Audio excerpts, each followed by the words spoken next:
বিসমিল্লাহির রহমানির রহিম। আসসালামু আলাইকুম ওয়া রাহমাতুল্লাহ। আজকের এই ভিডিওতে আপনারা জানতে পারবেন সহবাসের সঠিক ইসলামিক নিয়ম। বেশিরভাগ সময়ে আমরা স্বল্প জ্ঞানের কারণে বা সঠিক জ্ঞানের অভাবে সহবাসের সময় এমন কিছু ভুল করে বসি যার দরুন আমাদের উপর এবং আমাদের পরবর্তী প্রজন্মের উপর বিভিন্ন প্রভাব পড়ে থাকে। তো সহবাস নিয়ে এমন কিছু প্রশ্ন রয়েছে যা সবার জানা দরকার, যেমন স্ত্রী তার স্বামীর লজ্জাস্থান দেখতে পারবে কি না, বা স্পর্শ কিংবা মুখে নিতে পারবে কি না, এইসব ইসলামের দৃষ্টিতে কতটুকু সঠিক বা বৈধ, অথবা স্বামীর নিজের স্ত্রীর স্তনে মুখ দেওয়া বা চুম্বন করা কি জায়েজ আছে নাকি না জায়েজ। বেশিরভাগ সময়ে সহবাস সম্পর্কে এইরকম বিভিন্ন প্রশ্ন আমাদের মনে ঘুরপাক খেয়ে থাকে। তো চলুন আমরা ইসলামের নিয়ম অনুযায়ী সহবাসের সঠিক নিয়ম শিখে নিই, যাতে করে পরবর্তী সময়ে যেন ভুলেও আমাদের দ্বারা কোনো হারাম কাজ না হয়ে যায়। আর এইসব বিষয় সম্পর্কে জানা এবং বোঝা প্রত্যেক মুসলমানের জন্য অত্যন্ত জরুরি, কেননা আজকাল বেশিরভাগ মানুষ কম জ্ঞানের কারণে স্ত্রীর সঙ্গে মিলনের সময় এমন কিছু ভুল করে বসে যা তার পুরো জীবনকে এলোমেলো করে দেয়। শুধু এই একটা ভুলই ওই ব্যক্তির জীবনের সকল আনন্দকে নষ্ট করে দেয়। এর জন্য তার কাজকর্মের উপর থেকে বরকত উঠে যায়, তার কাজকর্ম এবং পরিবারের উপর একটার পর একটা ঝড় থেকেই যায়। তো এই ভিডিওটি তৈরি করার উদ্দেশ্য এটাই যে যাতে করে আপনারা এইসব ভুল শুধরে নিতে পারেন, কারণ সহবাসের সময় হয়তো আপনারা এই ভুলগুলো করে থাকেন। তো সেই জন্য আজকের এই ভিডিওতে আমরা সেই সব বিষয়গুলোকে তুলে ধরব। যদি আপনারা সেগুলোর মধ্য থেকে একটা ভুলও করে থাকেন তাহলে সর্বপ্রথমে আপনারা তওবা করে নেবেন। আর যারা এই ভুলগুলো প্রায়ই করে থাকেন তাদের ঘর এবং কর্মক্ষেত্রে কখনোই বরকত থাকবে না, তাদের উপর একটার পর একটা বিপদ আসতেই থাকবে। বরং যে লোক এমন কাজ করে তাদের ঘরে কখনোই সুখ আসে না। এই জন্য এই ভিডিওটি শেষ পর্যন্ত অবশ্যই দেখবেন। ভিডিও শুরু করার প্রথমে আপনার কাছে একটি ছোট রিকোয়েস্ট থাকবে যে ভিডিওটিতে অবশ্যই লাইক করবেন, আর যদি আপনি আমাদের চ্যানেলে প্রথম এসে থাকেন তাহলে চ্যানেলটি অবশ্যই সাবস্ক্রাইব করে নেবেন। তাহলে চলুন শুরু করা যাক। প্রথম মাশআআল্লাহ, স্ত্রীর সঙ্গে মিলিত হওয়ার সময় অর্থাৎ সহবাস করার সময় যদি আপনার অন্য কাউকে মনে পড়ে যায়, যেমন আপনি আপনার স্ত্রীর সঙ্গে রয়েছেন কিন্তু আপনার মাথাতে অন্য কিছু ঘুরছে, তো কান খুলে শুনে রাখুন, এটা এক ধরনের জিনা হয়ে যাবে। যদিও আপনি আপনার স্ত্রীর সঙ্গে মিলিত হচ্ছেন তবুও এটা জিনা হিসাবে গণ্য করা হবে, তার কারণ আপনি আপনার স্ত্রীর সঙ্গে সহবাসের সময় অন্য কাউকে মনে করছেন। আর এই একই বিষয় মহিলাদের জন্য প্রযোজ্য। যদি সে তার স্বামীর সঙ্গে মিলিত হয় কিন্তু তার মনে অন্য কিছু চলছে, অর্থাৎ অন্য কাউকে কল্পনা করছে, তবে নারীদের ক্ষেত্রেও এটা জিনা হিসাবে লেখা হবে। আর এই মাশআআল্লাহটি সর্বপ্রথম এই জন্য বলা হলো কারণ আজকালকার যুবকদের এটা অনেক বড় একটা ভুল। তো আপনারা এই ভুল করা থেকে বেরিয়ে আসবেন। দ্বিতীয় মাশআআল্লাহটি হলো পুরুষের তার স্ত্রীর বুকে মুখ লাগানো জায়েজ রয়েছে, কিন্তু এমনভাবে নয় যে দুধ বের হয়ে গলা অবধি পৌঁছে যায়, এমনটা করা হারাম। আর যদি ভুলবশত এমনটা হয়েও যায়, দুধ বের হয়ে যায়, তাহলে আপনারা তওবা করে নেবেন, এতে ওই দম্পতির বিবাহের সম্পর্কে কোনো প্রভাব পড়বে না। এবার তৃতীয় মাশআআল্লাহটি শুনুন।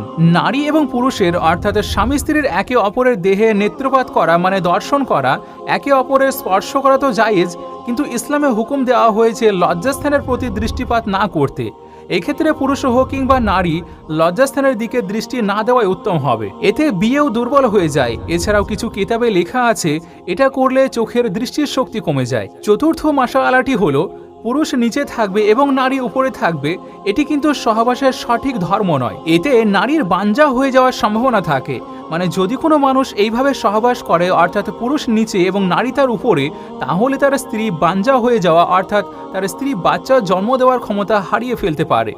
আর এই ধরনের পজিশনে পুরুষের লিঙ্গে চোট পাওয়ার সম্ভাবনা থাকে, তো এটির দিকে অবশ্যই খেয়াল রাখতে হবে। পঞ্চম মাশআআল্লাহটি হলো সহবাস সম্পূর্ণ করার পর যখনই আপনারা পৃথক হয়ে যাবেন অর্থাৎ আপনাদের মিলন সম্পূর্ণ হবে, তখন নারী এবং পুরুষ উভয়েই আলাদা আলাদা কাপড় ব্যবহার করবেন নিজেদের লজ্জাস্থানকে পরিষ্কার করার জন্য।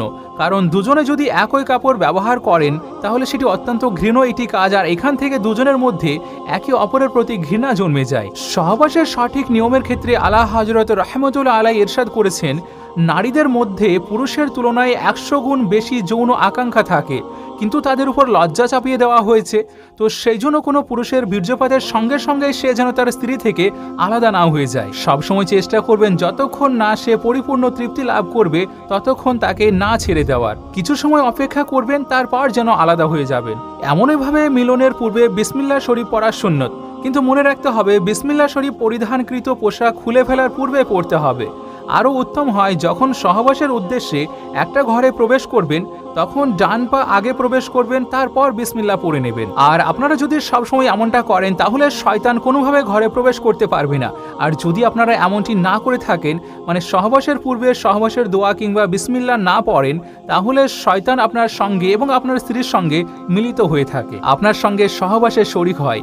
এখন এটা খুবই চিন্তার বিষয়। আপনি নিশ্চয়ই চাইবেন না আপনার স্ত্রীকে কেউ দেখুক, এমনকি আপনার স্ত্রীর নখ পর্যন্ত অন্য কেউ দর্শন করুক।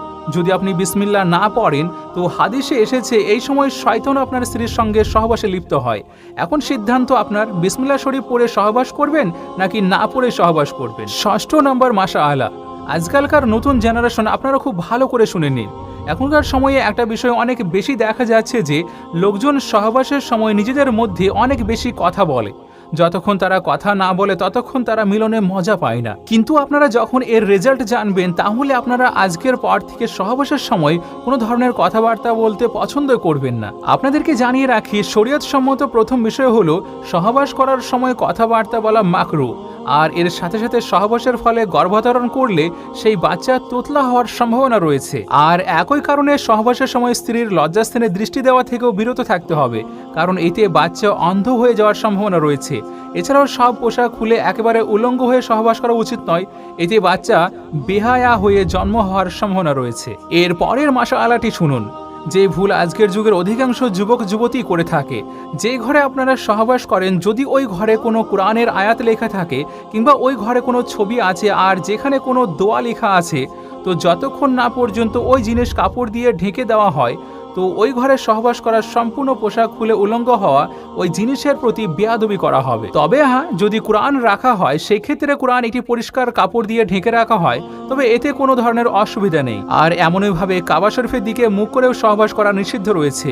যদি কোনো স্বামী স্ত্রী যাদের ছোট একজন বাচ্চা রয়েছে বা বাচ্চা বুঝদার, তবে সেই বাচ্চার সামনেও সহবাস করা মাকরু। এমনভাবে যদি কোনো পুরুষের দুজন স্ত্রী থাকে আর দুজনের থেকে ওই ব্যক্তির কোনো পর্দা নেই, কিন্তু একজন নারীর অপর আরেকটি নারীর মধ্যে পর্দার বিধান রয়েছে, তো এই জন্য এক স্ত্রীর সামনে অন্য স্ত্রীর সঙ্গে সঙ্গম করা জায়েজ নয়। 8 মাশাআল্লাহ, আরেকটি বড় ভুল হলো বেশি বৃদ্ধ মহিলার সঙ্গে বা দাঁড়িয়ে সঙ্গমে লিপ্ত হওয়া।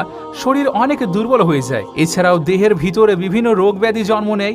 এমনভাবে ভরা পেটে সহবাস করা থেকে বিরত থাকতে হবে, কারণ এটা আপনার শরীরের জন্য অনেক ক্ষতিকারক হতে পারে। সহবাস শেষ হওয়ার সঙ্গে সঙ্গে ঠান্ডা পানি পান করা উচিত নয়, কারণ এটাও আপনার শরীরের জন্য অত্যন্ত ক্ষতিকর। আর সহবাসের পরপরই পানি পান করলে আপনার পুরুষ শক্তি কম হয়ে যেতে পারে। ঠিক একইভাবে সহবাস শেষ হওয়ার পরপরই গোসল করা উচিত নয়, বরং কিছু সময় বিশ্রাম নিয়ে তারপর গোসল করা ভালো, কারণ ওই সময়ে শরীর অনেক বেশি গরম থাকে আর সঙ্গে সঙ্গে পানি দেওয়া শরীরের জন্য অত্যন্ত ক্ষতিকর। আর একটা জিনিস, কোনো মহিলার মাসিক চলাকালীন সময়ে সহবাস করাও জায়েজ নয়। হতে পারে সেটা বিবাহের প্রথম রাতই হোক না কেন, তাও সেটা বৈধ নয়। যদি কেউ এটাকে জায়েজ হিসেবে জানে বা এরকম বলে থাকে এটা করা জায়েজ আছে, মানে আমাদের বিয়ের প্রথম রাত সুতরাং আমরা এমনটা করতেই পারবো, তো এইরকম যদি কেউ বলে তাহলে ওই ব্যক্তি প্রকাশ্য কাফের হয়ে যাবে। একইভাবে স্ত্রীর পায়ুপথে সঙ্গম করাও শক্তভাবে হারাম ঘোষণা করা হয়েছে, এটা একদমই নাজায়েজ। কিন্তু নারীদের পিরিয়ডের ক্ষেত্রে আরেকটি মাসালা শুনে রাখুন, ঋতু চলাকালীন সময় নারী অশুদ্ধ হয়ে যায় না, কারণ অনেক জায়গায় এইরকম রীতি দেখা যায় যে নারীর পিরিয়ড হয়েছে তো সেই জন্য সে নাপাক হয়ে যায়। এমনকি তাকে খাদ্য তৈরি করা থেকে শুরু করে বিভিন্ন কাজে হতে বিরত রাখা হয়, এমনকি তার হাত থেকে কিছু খাওয়াও পাপ মনে করা হয়। তাহলে এটা এক ধরনের অন্যায় হবে। আপনাদেরকে জানিয়ে রাখি, পিরিয়ডের সময়ে স্ত্রীর সঙ্গে শুয়ে থাকলেও কোনো নিষেধ নেই, যদি সহবাসের ভয় না থাকে তখন। শুধুমাত্র পিরিয়ডের সময়ে সহবাস করা হারাম করা হয়েছে এবং না জায়েজ, এছাড়াও আর কোনো সমস্যা নেই। মুসলিম শরীফে একটি হাদিসে এসেছে, কিয়ামতের দিন সবচেয়ে নিকৃষ্ট পুরুষ এবং নারী তারাই হবে যারা নিজেদের পার্টনারের গোপন রহস্যের কথা বন্ধুদের মধ্যে শেয়ার করে। যেমন কারোর বিবাহ হয়েছে তো সকালে বন্ধুরা এসে জিজ্ঞেস করে, বল রাতে কি কি হয়েছে, তো তখন হয়তো সেই বর অথবা কনে সম্পূর্ণভাবে সেটিকে খুলে খুলে বর্ণনা করে, কেননা এখানে তারা মনে করে যে এরা তো আমার কাছের বন্ধু, এদেরকে জানালে কোন এমন সমস্যা হবে। কিন্তু এখানে আমরা ভুলে যাই যার কথা বন্ধুদেরকে বলছি সে হয়তো বন্ধুদের থেকেও আমার কাছে আপনজন, তো সেই জন্য এমন নিকৃষ্ট জিনিস থেকে দূরে থাকবেন, কেননা ইসলামে এটা সম্পূর্ণরূপে হারাম এবং না জায়েজ। আর এই বিষয়ে আল্লাহ তাআলা একদমই পছন্দ করেন না। আরেকটা জিনিস, বর্তমানে অনেকেই আছেন যারা তাদের স্ত্রী থেকে দীর্ঘদিন দূরে থাকেন, যেখানে ইসলামের নিয়ম অনুযায়ী স্ত্রীর থেকে দূরে থাকার সময় মাত্র 4 মাস নির্ধারণ করা হয়েছে। এর বেশি সময় স্ত্রী থেকে দূরে থাকা নিষেধ করা হয়েছে। হযরত ইমাম গাজ্জালী রাহমাতুল্লাহ আলাইহি বর্ণনা করছেন, সহবাস করা জান্নাতে প্রাপ্ত সুখগুলোর মধ্যে একটি। হযরত জুনায়েদ বাগদাদী রাহমাতুল্লাহ আলাইহি বলেছেন, মানুষের জন্য সহবাস এমন এক প্রয়োজন যেমন দিনের জন্য সূর্যের, কেননা রাত্রির হৃদয়ের সুখের একটি সুখ। হাদিসে মুবারাকাতে এসেছে, জিনা করা যেমন হারাম এবং গুনাহ, ঠিক তেমনই স্ত্রীর সঙ্গে মিলিত হওয়া পুণ্যের কাজ। উম্মুল মুমিনিন হযরত আয়েশা সিদ্দিকা রাদিয়াল্লাহু তাআলা আনহু থেকে বর্ণিত, নবী করিম সাল্লাল্লাহু আলাইহি ওয়াসাল্লাম ইরশাদ করেছেন, যখন একজন পুরুষ তার স্ত্রীর হাত ধরে তখন তার আমলনামায় একটি নেকি লেখা হয়, যখন সে স্ত্রীর গাল স্পর্শ করে তখন 10 নেকি লেখা হয়, আর যখন সে সহবাস করে তখন সেটি দুনিয়ার সবচেয়ে উত্তম হয়ে যায়। এবং সহবাসের পর যখন সে গোসল করে তখন তার শরীরে যত লোমে পানি পৌঁছাবে প্রত্যেক লোমে এক একটি করে নেকি দেওয়া হবে, এক একটি গুনাহ মাফ করে দেওয়া হবে এবং তার মর্যাদাকে উঁচু করে দেওয়া হবে। হযরত আব্দুল্লাহ ইবনে মাসউদ রাদিয়াল্লাহু তাআলা আনহুর নিকট এক ব্যক্তি জিজ্ঞেস করলেন, আমার যে মেয়ের সঙ্গে বিবাহ হতে যাচ্ছে আমার মনে হয় সে আমাকে পছন্দ করবে না। তখন আপনি বললেন, মোহাব্বত আল্লাহর তরফ থেকে আসে আর ঘৃণা শয়তানের থেকে। তুমি এক কাজ করো, যখন ওই মেয়ের সঙ্গে প্রথমবার মিলিত হবে তার পূর্বে 2 রাকাত নফল নামাজ পড়ে শুকরিয়া আদায় করবে, আর এমনভাবে আদায় করবে যেন তুমি ইমাম আর সে তোমার অনুসারী, অর্থাৎ নামাজের জন্য পুরুষ আগে দাঁড়াবে এবং স্ত্রী তার পিছনে, আর 2 রাকাত নফল নামাজ আদায় করবে। তাহলে ইনশাআল্লাহ আল্লাহ তাআলা তোমার স্ত্রীর হৃদয়ে মুহাব্বত জাগিয়ে দেবেন। তো এই সম্পূর্ণ বিষয়টি বিয়ের প্রথম রাতে রয়েছিল। যাদের বিবাহ হয়েছে তারা নিশ্চয়ই প্রথম রাতে নফল নামাজ আদায় করেছেন, আর যারা বিবাহ করেননি তারা অবশ্যই আদায় করবেন। এতে আপনার সম্পর্ক যেমন পবিত্র হবে তেমন মহাব্বতও বৃদ্ধি পাবে। কিন্তু বর্তমান সময়ের দিকে তাকালে দেখা যায় মানুষের মধ্যে এত স্বল্প ইলম যে তারা সবকিছু ভুলে যায়। বিয়ের পরে এক নতুন জীবনের সূচনা ঘটে। তো যারা যুবক এবং যুবতী তারা যেন ইসলামিক উপায়ে তাদের নতুন জীবনকে শুরু করে, যেন ভবিষ্যৎ সময়ে তাদের জীবনে আল্লাহর তরফ থেকে রহমত নেমে আসে, বিবাহিত জীবন সুখের ও সুন্দর হয়। সেই জন্য নিয়ত করে রাখুন, বিয়ের প্রথম রাত্রিকে ইসলামিক শরীয়ত মোতাবেক পালন করবেন ইনশাআল্লাহ। আল্লাহর কাছে দোয়া করি যে আল্লাহ যেন সবাইকে সঠিক রাস্তাতে চলার তৌফিক দান করেন, আমিন। ভিডিওটি যদি আপনার সামান্যতম ভালো লেগে থাকে তাহলে এটি সওয়াবের নিয়তে অবশ্যই শেয়ার করবেন, যাতে করে এখান থেকে অন্য যুবক যুবতীরাও শিখতে পারে। আর সেই সঙ্গে যদি আপনার কোনো প্রশ্ন থাকে তাহলে অবশ্যই করবেন, আমরা ইনশাআল্লাহ উত্তর দেওয়ার চেষ্টা করব।